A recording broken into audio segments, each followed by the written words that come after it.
Our rules are simple, but the challenge is great. All dinos will be explored in this challenge, but only reasonable underdogs voted on by the community will be considered for grading. Equipped with official server cap saddles, our 19 contenders will be backed by the commanding presence of a loyal Uteranus providing that extra boost. All competitors will go into battle with food to provide a healing effect. Herbivores will have plenty of sweet veggie cakes, and carnivores and omnivores will have cooked meat. It's important to note that tames in this series aren't typically used during boss battles because of the amount of mutations you need to make them competitive. But all dinos competing will have around 23,000 health and 1200% melee. This will give them all a fair shot at defeating at least one of the guardians. It won't always be feasible to reach these stats depending on the dinos I'm using, but I'll let you know the amount of mutations and levels it took in order to reach it. All competitors start out with 50 base health and melee and 40 points in everything else before I apply mutations and experience levels. You can decide on your own servers if the juice is worth the squeeze. Competitors are required to fight the megapithecus, broodmother, then dragon on all difficulties, starting with gamma, then beta, finishing with alpha. Their success will be annotated on this scorecard with a pass or fail system. Clearing all the bosses earns them a gold boom medal. Silver is awarded for clearing beta, bronze is for clearing gamma, and the chunk of shit is for an unworthy performance. Once all expansion creatures are finished, the gold medal winners will test their strength against the overseer for the finale. Now let's introduce our competitor and see if they have what it takes. Ravager. These absolutely adorable slapheads often welcome new survivors on Aberration with unmatched ferocity. They're pack animals and they cause a nasty bleed effect that all but guarantees your death if you get caught by them. These bad boys can also traverse ziplines in the various vines on Aberration, making them an excellent tame to have. The stats required for this competition will reach 43 mutations and 84 experience levels. 15 mutations and 34 levels went into health, 28 mutations and 50 levels went into melee. Now let's see if they have what it takes. The green portal is up and the bald bastards are ready to pounce into the Gamma Megapithecus arena and ravage some monkey ass. Okay, so we've been doing this for a while now. They're carnivores, and they have a lesser drag weight than Commander Utes. That means they will not take aggro from the bosses unless I'm super far away. Additionally, they're relatively small compared to other creatures, so they're probably not going to be able to successfully block the bosses in the later stages as we've been able to do in the past with larger creatures. The undermages do manage to output some decent damage and bring it into the Gamma Megapithecus, earning a pass. The Gamma Broodmother is up next, and as always, I'm plotting out what I'm going to be doing in the later stages. With a small carnivore like this though, there's really not much you're going to be able to do in regards to strategy. After all these fights that I've done, I think it's safe to say that the Broodmother is probably the hardest boss to beat. I guess the concept of how to beat her isn't really all that complicated since it's just a DPS race, but she definitely can and will kill you even if you can beat the dragon. Smaller creatures can't effectively surround the Broodmother because they're so small that they go right under her hitbox and she's able to hit them even when they're technically behind her. That's not a problem for now, but later on, that's going to hurt a lot. The Gamma Broodmother is no match for the Ravagers and they bring in another solid pass. The Gamma Dragon is up next, and he's probably my biggest concern. Not the Gamma Dragon, but the Beta and Alpha Dragon. Small creatures struggle to hit the Dragon due to terrible hitboxes, and that proves to be a problem for the Ravager in some areas in the Dragon arena. It's not as bad as we've seen before with some creatures, but it's definitely noticeable. And of course, the bleed effect doesn't appear to work on the bosses or any of the minions in the boss fights. The damage output against the Dragon really isn't that great, and it's going to prove challenging later on. The Gamma Dragon is a piece of cake. The Ravagers get a pass, winning the Gamma stage. Blue portal time means beta time, and the Beta Megapithecus is up next. I can face tank the Beta Megapithecus with Commander Utes long enough for most decent creatures to be able to put him down.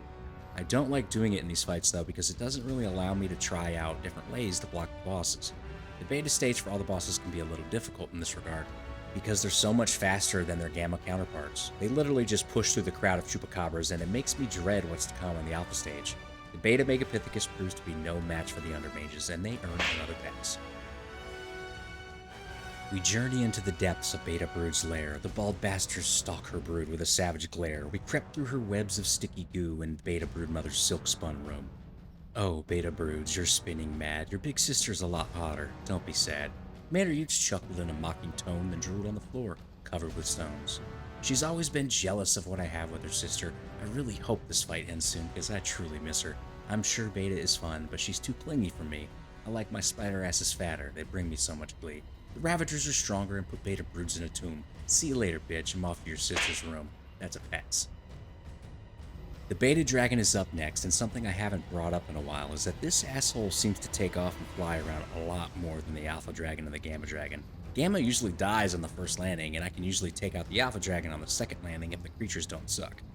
Beta Dragon, though, I swear, I think he takes off 3 to 4 times every single fight. That's bad news too, by the way. Every time he lands and approaches you, he's going to bite once and then blow his fire load all over your chest.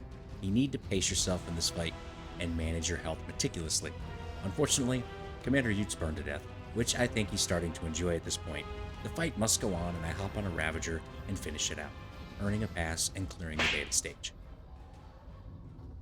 Red portal time means alpha time, and the alpha megapithecus is up next. Monkey Man has a lot more bark than bite, but make no mistake, if you can't deal a lot of damage in this fight, he can and will take your ass out.